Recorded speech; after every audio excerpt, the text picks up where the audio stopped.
গত ২৯শে নভেম্বর উত্তরপাড়া রঘুনাথপুর এলাকা থেকে একটি পূর্ণবয়স্ক কেউটে সাপ উদ্ধার করা হয়, যার ইংরেজি নাম মনোস্লেট কোবরা। এটি নিউরোটক্সিন বিষযুক্ত একটি বিষধর সাপ। এই সাপ সম্বন্ধে দু চার কথা আপনাদের জানিয়ে রাখি। এদের বাসস্থান হলো একটু ভেজা স্যাঁতস্যাঁতে জায়গায় এরা থাকতে পছন্দ করে, যেমন কলের ধারে, বাড়ির কুয়োর ধারে অথবা ইঁদুরের গর্তেও এদের দেখা যায়। এদের প্রিয় খাদ্য হলো মাছ, ব্যাঙ, ইঁদুর ইত্যাদি, তবে এরা মাছ বেশি পছন্দ করে।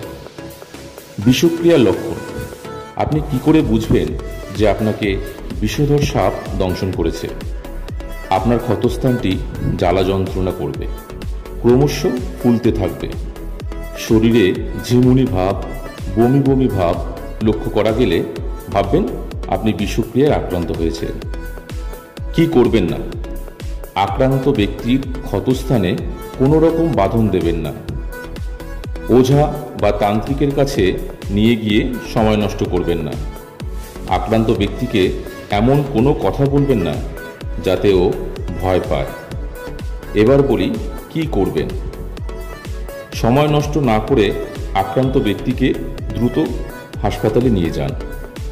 আক্রান্ত ব্যক্তিকে সান্ত্বনা দিন যাতে ভয় না পায়। মনে রাখবেন ১০০ মিনিটের মধ্যে আপনাকে অবশ্যই হসপিটালে নিয়ে যেতে হবে।